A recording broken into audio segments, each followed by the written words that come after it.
Look alive. Honestly, it's a Monday after a long weekend. It's the Monday after a long weekend, baby. Trying to get it up for Life. for life right now is challenging. Nicole just spent a lot of time chilling today. Yeah. I spent a lot of time driving Yes, today. you did. And I spent a lot of time while I was chilling, because we share each other's location, watching her drive. I just want to make sure you're safe. I appreciate that. I do. I don't know if I said this on the pod already, but I do think that there are two types of people. There's the type that watch people, and there's the type that never look at it. No. And Until you put need something yourself- and you're like, where the fuck are you? Yeah. Oh, exactly. Exactly. Hello, I do everyone. that with my sister. Hello, everyone. Hello. We've got, I don't know if anyone heard the episode where basically Nicole interviewed me about solo travel, but I feel like I get to interview you today, which is kind of odd and like fun. I'm a little nervous to be You're like, nervous? I know everything that's coming, but like, I don't know. I don't know if we've always gotten so vulnerable on the pod. And I think I've given like snippets of what we're going to talk about. But I think talking about what we're going to talk about holistically and in one episode, I think this will probably be honestly probably the most honest and vulnerable I'll ever get on this podcast. And as you can see, I'm like getting all fidgety with my fingers and like yeah. But, no, I'm like really proud of you for talking about this because I know it was a big moment in your life. I mean, going to London, you know how leaving London, rebuilding your life in Ottawa, like all of that we're going to dive into. yeah. And we're going to talk not just about Nicole's experience, but what hopefully some of our listeners can take from this and either learn from or adopt, because it's hard to take big fuck off chances like this. But you learn so much. Yeah. The long story short, just to like kick things off, is my entire life blew up. And in the last 6 years, I've been able to build it back the way that I want. In a really amazing way. Not the way necessarily I thought it was going to happen, but in a very, very interesting way. Yeah. And it's never too late. Exactly. Never too late. Okay, so why don't you set the scene? So wait, when did you move to London? So I moved to London in May of 2017. I'd made the decision a year prior with the person I was dating at the time. We decided we were going to move to London to be together. We'd been in a long distance relationship for a few years at that point.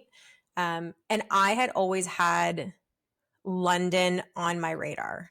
I remember going to visit in like 2013 and visiting you. And I remember just walking through the streets of London being like, I could live here. Like, I feel like I'm That's such a meant fun to feeling. live here. Yeah. Yeah. I just always felt that it was part of my story and going to be part of where I would spend some amount of time. I didn't know to what end or how or why. And I think that's such a fun feeling. And it just kind of worked out. So I applied for my visa. I was on the youth mobility visa, which is a 2-year visa that most Commonwealth kids get, basically, if you're under 30. And I moved. And prior to this, to set a little bit of the scene from a job capacity, I had been with a company for 5 years. I left and I moved to another company here in Ottawa on a contract for like 6 months. So I was career-wise, felt so stable for so long, and then kind of on some shaky ground. And I moved to London without a job. And I have such a vivid memory of getting off at Old Street Roundabout with my like 3 suitcases that like plenty of people were so nice to help me maneuver through the tube and like up the stairs and all of this, and coming to your office. You were at a WeWork at the time. Yeah, right outside of Old Street. And getting the key. And I stayed with you for a few weeks. And you were like my fairy godmother in London. And yeah, so I moved to London and was with you for about 5-6 weeks, I think.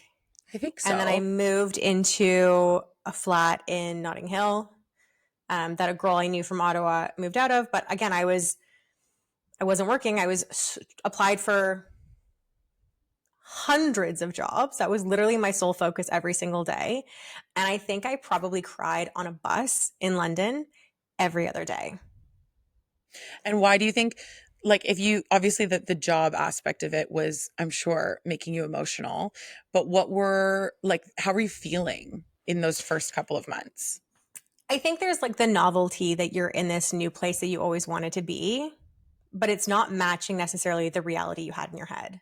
And I was there before my boyfriend was able to move. He didn't come until like August or September. So it was a few Right. months while I was by myself. Um, and when you're not working, you're like like you kind of feel like a tourist, but you're not a tourist, and it's this And you don't have weird the luxuries of being a tourist in the sense that you no. can't like spend all your, like, you're not on vacation. You're not on vacation. And I think I really underestimated how difficult it was going to be to find a job, especially being on a visa. And I came close to getting a few jobs, like 2 or 3 times, and they wouldn't hire me because I was on a visa. Um, so the company I ended up working for, because I also had all these grand ideas. I was like, I'm going to move to London. I'm going to work in fashion. I'm going to do all of this fun stuff because I used to design clothes. And I was like, this is where I'm going to make my mark and live my, like, I don't know, Andy and Devil Wears Prada style dreams. Yeah. Who knows? And I found this company. It was kind of cool. It was like fashion technology. And I emailed who would have been my boss. And I asked to meet for coffee because I had questions about the role. And that's how I ended up getting the interview. And then went through like 3 rounds and got hired. So I only started in September. So I was like unemployed for like 5 months, It was which is tough. wild. Um, so I started this new job, and At this point, your boyfriend had joined you. yes. And so we were in the flat for like another 2 months, I think, or so. And then we moved back east. Um, and yeah, it was just a big transition. And I didn't realize the culture shock of working for a Canadian company versus a British company. Oh, okay. And it was all like younger people and a very like fun social style culture. Um, and I kind of dove in and really loved it to start. But I was doing sales, which was like only half of my background and not necessarily the part that I like loved. Yeah. And I think you kind of realized that, right? Like, as you spent more time obviously focusing on that, you were like, oh, I don't know if, I don't like, know if this is for you might be able me. to do it, but you didn't know if it was for you. No, like I think I realized more and more it was like the communications, the marketing, that side that I was really more drawn to, but I felt really I was like, okay, well, it took me so long to get a job on a visa. I might as well just like see this through. And so my first 3 months while I was on probation there were fine. And I sold my first deal within, I think, like 8 weeks of being there, which was great.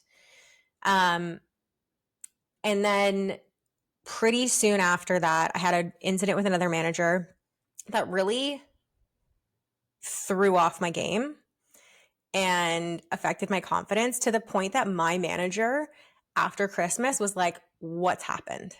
Yeah. And I didn't feel comfortable at the time talking about it.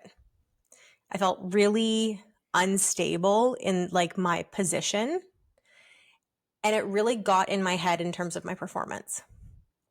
Um, and so that slowly deteriorated, and it wasn't the healthiest of environments Yeah. in general. And I just knew I had to get out of there. So I was And when applying for you the jobs.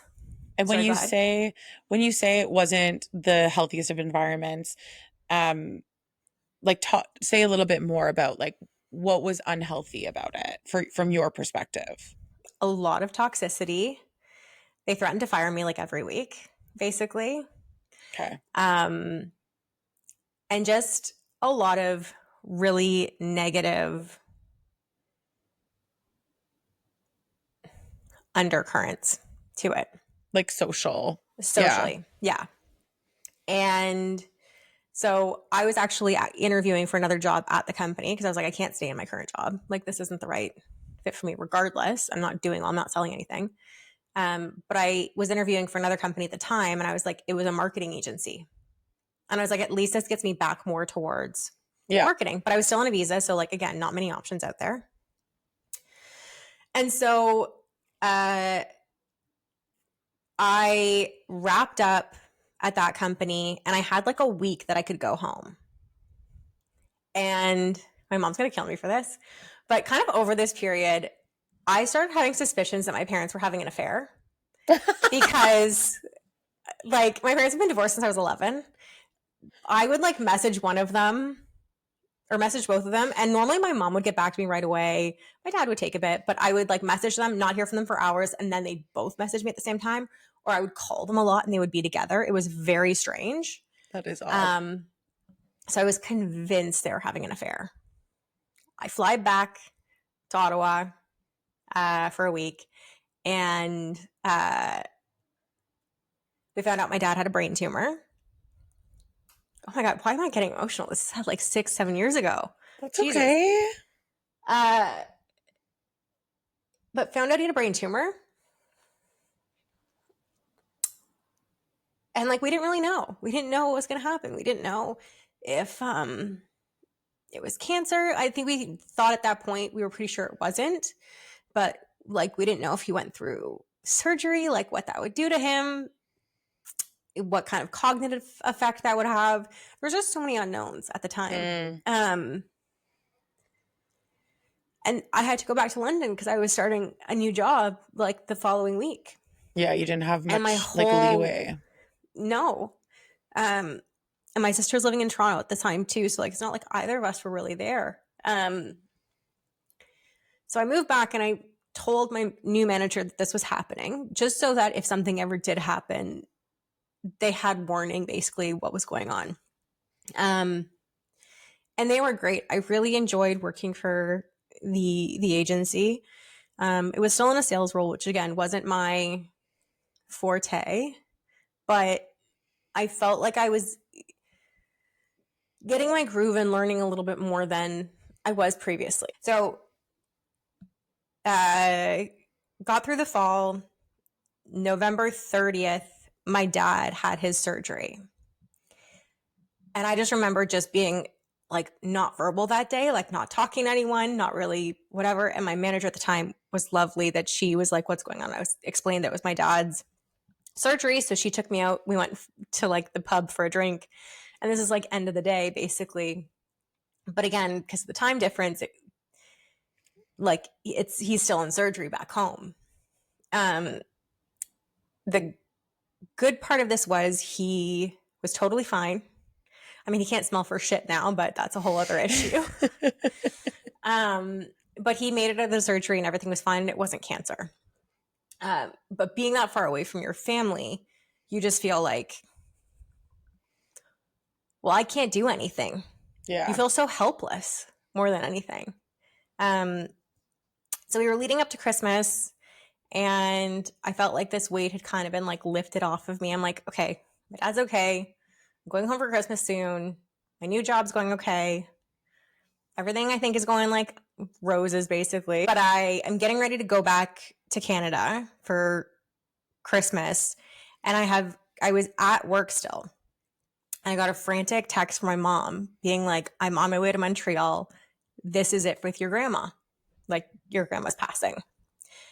So I was in one of those like phone booths in WeWork, talking to her while she's driving down the highway, sobbing. We're both sobbing, basically being like, yeah, like this looks like it's going to be it. And I'm like, but I'm flying home tomorrow. Like, what do you mean? So I get home. Oh, God. I get back to my flat and they end up basically calling all the grandkids so we can say goodbye to her. And I was so close with my grandma. Like, I would go to Montreal to like have sleepovers in her retirement home with her. Yeah, I know. So I got to say goodbye to her. She was like lucid and we were talking about like me doing her makeup when I came home for Christmas and stuff. And yeah, she passed that basically before I could get home. I know it's awful, but I'm so glad you got that phone call with her. Like you got Oh that like God. connection. And she got to go out on her own terms. Like that's the thing that makes me so happy. Um, I don't know. I really didn't think I was gonna cry. I'm like, it's been so long. This is I mean, you're kind of revisiting oof a couple years of, or maybe more than a couple of years of, capital trauma. T trauma. Yeah. Oh God. We really Let the thought we worked through feelings. this in some therapy, but I guess not. Anyways, I came home for Christmas and yeah, like it was strange kind of seeing my dad. He had like a bit of like a divot basically in his head from where the tumor was. We kind of like laughed. He had a hole in his head, which he literally did. Um, but it was so sad. Just like there was just a lot of grief. And I remember my partner at the time, he had come back to Canada with me for part of the holidays, I think right before. So you got to see my family and uh, see like my friends and all of that, which was nice. And I think that was when it kind of kicked off that maybe we weren't on the same page about where our relationship was going. We Mm, kind of had a bit of a chat around that while he was here, and it, I think it just I kind of just like it happened, and then I pushed it aside because I was like, I don't really have time to deal with this right now. can you be more specific? Like, what was I it thought we about? were close to maybe getting engaged and all of these things. In hindsight, we weren't. But you think you're in this. You're like, we've been together for so many years, like all these Yeah. things. And I think that was a conversation that was really like, oh, okay. Okay, so But I had so that's where many other he is. things. Yeah. That's where he is. Um, anyway, so I flew back to London. At the same time, my visa's getting ready to run out. I don't think my company's going to sponsor me. But my dad was born in the UK. So it's like, let me try get my passport. And so I'm applying for all this stuff and realized I didn't have certain documentation. So when I flew back for my grandmother's funeral, I think her funeral was January 18th. I could be wrong, like give her a day or two. Um, I was able to pick up the documents that I needed, and yeah, so I was home for like a long weekend, basically, to say goodbye, and it was a really lovely funeral. Like it was everything I think she would have wanted it to be. Um, and so and it was nice to like my whole family was there, and I'm so close with my mom's side of the family as a whole. It's hard to get everyone together because everyone lives kind of all over. Mm. But we were all there and having like really good like family time that night. And um, yeah, oh God, I flew back. I submitted everything for my passport, and I was getting ready to turn 30, which in and of itself was a mind It's a fuck. weird time. Yeah. I was dreading it. I was like, I can't turn 30. This is the end of the world. I'm basically a spinster now. What is happening? What do you mean you're a spinster? Like I think I'm just like not even a spinster, but I'm just like an old maid at this point. Like I'm just like I'm getting Oh, I in my see. head. You're just like this is the end of the world turning 30. Um, and it wasn't. It was actually totally fine. I Yeah. think we went to like karaoke for my birthday, had a nice little kind of party. Like you were there, and this is gonna be the kicker. Uh, the day after my 30th birthday party, I was hungover, laying on the couch with my boyfriend at the time, and I got a call that my uncle died in a ski accident that day. Um, and I then, which was just so unexpected, um, and I ended up flying back to. Well, I needed to fly back to Canada, but I didn't have my passport in all of this, and so Oh, um, right. I was like, "Do I get an emergency passport? To what's going on?" I'm like, "I need to go back. Like this is like I have to go back. This is insane." Um, And there was someone at the passport office that was nice enough to take a scan of my passport. They're like, we've seen it, we verified it's legitimate, whatever. And they mailed it back to me so I could go home. This is going to sound so bad because there's so many things in life I can't make sense of, and this is one of them. But I'm so grateful that my grandma passed when she did, because it brought the entire family back together. Yeah. For a night before all of this. I moved back to London, and at the time I think I realized with my partner and I, things just weren't in a good place. So I've just gone through all of these things in my family, loss and stress around health and things like that. I'm still not sure if I'm going to stay in the country, if they're going to deport me. And I think I realized that even more so than maybe we're not in the path to get engaged, my partner and I realized that maybe we're not on the same path for kids. And so I kind of just took a step back and was like, let's just kind of take a breath. You figure this out, and let's kind of regroup in a few months, because this is a big decision. Because it's something I think I've always been honest about, that like I want to have kids. Yeah, and just to clarify, you meant like you wanted him to take a step back and think about if he wanted to have Yeah. kids. Yeah. Yeah. Yeah. So it was just kind of like a lot all happening at once. And I think I started like disassociating, to be honest with you, in all of this, just trying to like cope and get through everything. Yeah. And I wasn't performing at work, but I was like putting everything I could into my job at this point. I was like, listen, I may not be good at this, but I sure as shit, I'm going to be the hardest worker and come in Yeah. every day with the best attitude. And I did. And truthfully, every other kind of person that was hired around the same time as me ended up getting let go, and they kept me on. And I remember the CEO at the time telling me that the reason they're doing that was because they could see that I was putting in effort. They could see the like attitude and the effect and all of that. Which was like nice, but also I think just kept me in my misery for a little longer than it needed to be. Yeah. Another 6 weeks passed. Basically, we're now in like April, and I got a call that my other grandma had passed very unexpectedly. And then 6 weeks after that, I was in Sweden for a like summer party, and all of my deals in like the span of 24 hours that I had in my pipeline fell through.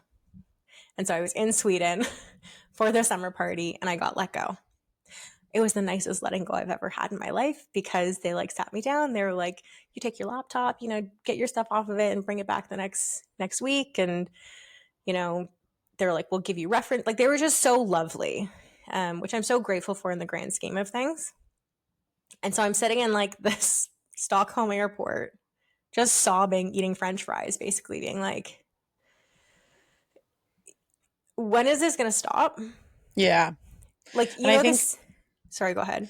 And I think that's sort of like the picture that Nicole's painting is like, yeah, it was sort of like every month or two, there was like a big something challenge, like whether that was the emotional toll of, figuring out what your relationship was going to look like, whether it was like the anxiety around health, whether it was like the sadness around so much death happening. Like, it just never seemed like she could catch a break. And I remember routinely us going for a walk or going for a drink or going for dinner and being like, when are you going to be able to relax? Like, it just never seemed like it was ever going to end. No. It felt like the moment in like Blue Crush where she goes under from like a wave, and she finally comes up for air to breathe, and another wave hits her. Yeah. And she comes back up and another wave hits her. And like that was my life for basically a year and a bit. We'll flash forward through the rest, and then we can talk about the good stuff, because I spent 20 minutes talking about all this trauma, and basically I'm gonna have a vulnerability hangover from this, but it is what it is. I went back to Canada for a friend's wedding and my grandmother's funeral, and I think my family could just tell I wasn't okay and wasn't happy, and Um, I realized then like how much I missed home. Yeah. Oh, and by the way, in all of this, I got my passport, so I was able to stay in the UK. Um, so I wasn't deported, which was so great. Yeah. Um, and I came back, and I remember just sitting down with my boyfriend and saying, "Wait, where are you with the kid stuff? Like, where are you? What's going on here?" And just recognizing that we just weren't on the same page. And so I made the decision to move back to Canada. I was like, I don't have a job. This isn't going to Progressing. work. I miss home. I might as well go back. And so I spent 4 weeks to kind of pack up my life, and I moved back. And like the breakup was on the most amicable, friendly of terms. Like he came to the airport with me. Um, it was really, it ended, I think, the best way it could have ended. Mm. Um, so I moved back, no job, like no relationship. I moved back in with my dad at 30. And this is when that guy that I met that I'd gone out with previously told me, "Well, thank God you're pretty because you have nothing going on for you." My God. And that's truly how I felt. Like I've had zero confidence career wise. I was just kind of a shell of myself. And I give my sister full credit because she was the thing that turned it around for me. I came home one day and there was a little gift bag on my bed and a little card. And she wrote like a note being like, "I believe in you," or something. And she got me this book that says, "Your dream life starts here." And she's like, you need to just figure out what you want and what like lights you up again. And so I Yeah. spent a good chunk of time going through that and just dreaming, not just surviving, dreaming again. And I Yeah. literally wrote out 101 dreams that I have. Some were fucking mental and like clearly are never going to happen. Like what? Oh, I don't know. Like do Taylor Swift's makeup or something like that. Like that Yeah. wasn't actually it, but it was shit like that I was like, this is never going to happen. Yeah. But it connected me to a part of myself that was like, oh, wait a second. I think I can. I think I can see the light at the end of the tunnel here. Yeah. Yeah. It really also helped me get very clear on my job and what I wanted to do, which was I was like, I want to work in a nonprofit and I want to work in marketing. And I was just like very set on that. So if we go back to the moment where like you move back to Canada and you're moving in Yeah. with your dad, what were like the stories that you were telling yourself about that move? I failed, that I was worthless, that I clearly wasn't good at anything because both of these jobs that I have didn't work out. And that like I was too old. That Yeah. like that was And do you think the that was sort yeah. of the like, because I think this is really relatable for anyone who's like tried something and maybe it hasn't gone the way that they wanted it to.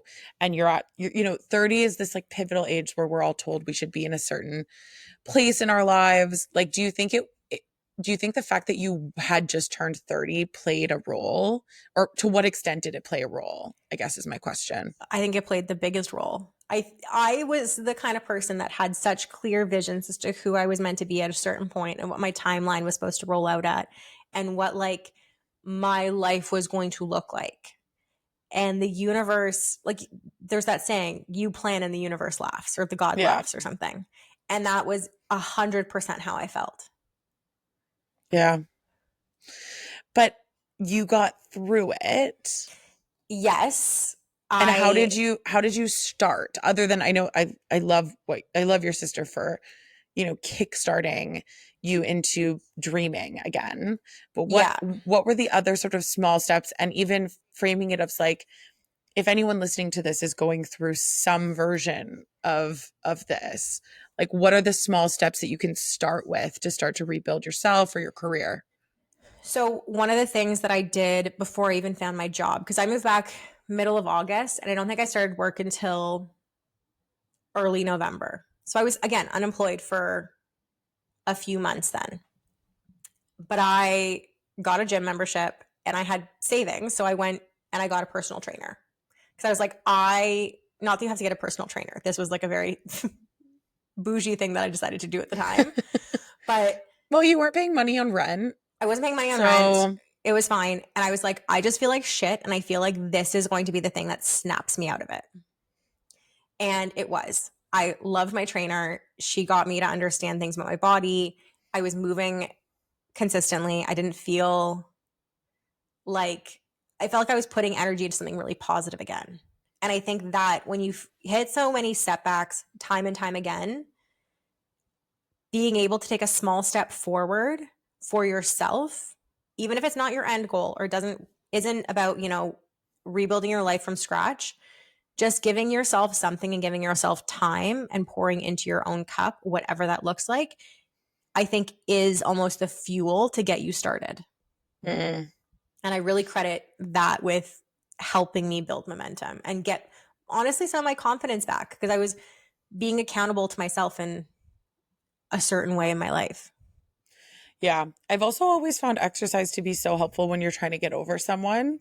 Not because of like getting your dream bod. That's not why, but because we live so much of our life in our heads. And when you're exercising, it's like all about movement and not necessarily being in your head or thinking. Yeah. So I totally get why that would feel like I mean, it is a positive step, but why it would feel so good Yeah. in that sort of stage of life. How did you approach like the heartache of it all? Truthfully, we were still talking after I moved home. Okay. Okay. So I don't think that I was able to. And I think I was distracted um, with moving home and seeing friends again and seeing my family. And I was so focused on rebuilding my life that I almost didn't have time to grieve the relationship in a lot of Fair. ways yet. And I think all of the stuff that had happened was just like I hadn't dealt with any of it. And just to like flash forward, I started my new job November. Week later, I found out my mom had breast cancer. And then like 3-4 months later, we found out about the pandemic. So it wasn't until like June of 2020 that That I you was able to like started catch my breath and processing. processing everything. Yeah. So I don't think I was processing anything when I first moved home, including my breakup. Okay. Well, now that you've had a chance To to catch my breath. process, to catch your breath, so you talked about the first small steps to rebuilding, like the one of them was working out. Obviously you found a job, so you got right back on the job hunt. Is there anything else that you sort of leaned into when you were trying to rebuild? I think when it came to the job that I got so clear on what I wanted. I didn't apply. This was the only job applied to when I got home. And it was a job that a friend, I was just very lucky. Like, it was almost like the universe just had my back at this point. I'm such a woo woo girl on this kind of stuff, but like, it just fell into my lap and I applied and it worked. And I started developing my confidence at work, which I think was probably one of the biggest gaps for me, for myself, as someone who Mm, prides themselves so much on like what I do and what I've accomplished. That part of my identity really took a hit. And so I had to almost give myself little projects or little wins to um, progress. And truthfully, I probably overworked, which I don't know if it's the healthiest of things, yeah. but it gave me what I needed to progress. Yeah. That's totally fair. And were there any moments where you felt like, wow, like I guess what was the turning point for you moving from like, oh my God, I'm living at home, I'm behind, to oh my gosh, I'm sort of like moving in the right direction? I think the first real point that I was on the right path was while I was still living at home. Um, I got offered a promotion at work. And I think that was like the first proof outside of myself. And it's bad to say that like you rely on like external validation, but I think that did wonders for my confidence when it came to my career and my value. Um, Mm, And I would say that was the turning point in my story, honestly. A few months after that, like I moved out, I found my apartment. And to say that I didn't wobble along the way would be a lie. Um, but I would say getting the promotion and then moving into my own place and basically starting to build the life that I want on my terms just kept giving me kind of reasons to keep progressing. And if we think about this through the lens of the people listening, like, what would you, if you could go back to that person, to that version of yourself who just moved back to Canada or was just starting to rebuild their life and create it in exactly the way they wanted, what would you tell them?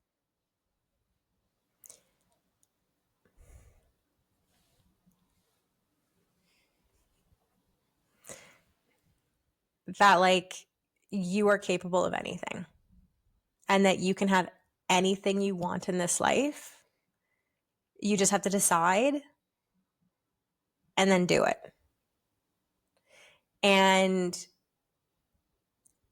in the midst of kind of all of this, again, it's not been a perfect few years, truthfully, if I look back. Um, but I've spent so much time and energy investing in myself. So going back to therapy, working out, I would say starting the podcast with you also was another huge Mm, big leap of faith. leap. Yeah. Like and this, I feel more than anything, helped me find my voice, which I fully believe has helped me so much more in my career and Mm. my confidence and using my voice outside of the podcast. It's your path is never going to be linear and it's not going to work out probably the way that you expected, but focus on yourself, pour inwards, and like lean on the people in your life. I would say that's probably the hardest lesson I've learned in the last few years is I tend to isolate and go inwards and not talk to people about how I'm feeling. And I've had some pretty kind of rough, like depressive episodes, I would say, with that. Um, but leaning on the people in my life, my sister, you, my mom, whoever, has helped me almost quiet that voice in my head to the point that like I don't remember the last time I had one of those episodes, truthfully. Yeah. Like you have a crash out here or there, but nothing like that. And I look at my life now and I remember sitting a few weeks ago on my patio being like, if you had told me at 30 when I moved home that this is where I'd be, like in the job that I'm in, with the friends that I have, in my own apartment, doing all these things, almost 3 years on this podcast, I wouldn't have believed you. Yeah. I think what's interesting is like as I'm reflecting on it, because I kind of like lived this with you. I mean, I didn't live what you went through, but I was there Closest to me. alongside Yeah. you as you went through this. It's almost like though it was like you could have chosen, and I think by the end you were so beaten down that you did look at it through this lens.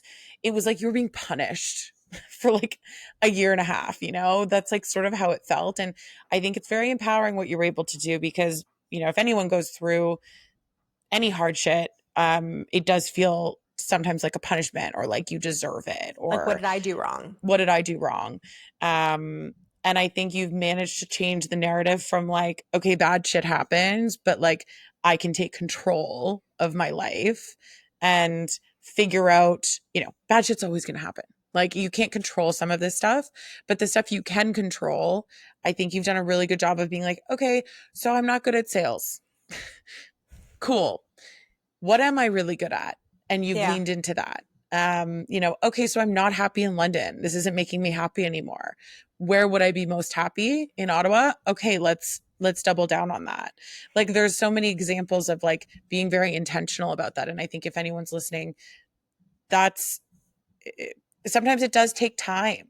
You need to like sit back and think about it. Like we're all so busy with what we're just doing day to day that it's hard to sit back and be like, what do I actually like? Want. What am I good at? What do I want? And I know you were pissed that you were moving in with your dad at 30, but you didn't have to pay rent. You were figuring your shit out, and like you got a chance to think and just And be. I got a chance because the pandemic hit. My sister moved back from Toronto. Like I got Right. uninterrupted time with my sister that I hadn't had in years. Like that is such a gift. And what you just said made me think back things that were happening to me in the moment, things that felt like survival decisions or just like, fuck, I'm just going to do this because I have nothing else to give, ended up being, when I look back, so empowering. Like Yeah. deciding to leave on my terms. Yes, I had the shit kicked out of me, but I ultimately made the choice to come home. That's empowering. Not taking a job just for the sake of getting a job and finding one that actually fit what I wanted, that was empowering. Mm. Looking back at things that maybe felt like punishment in the moment, but recognizing the beauty in them, like getting that time with my sister, like not having to pay rent, like getting a minute to maybe catch my breath before getting back out there again. Those are all blessings in disguise. And even the fact that I'm still single, like I'm 36, I'm still single, still dating.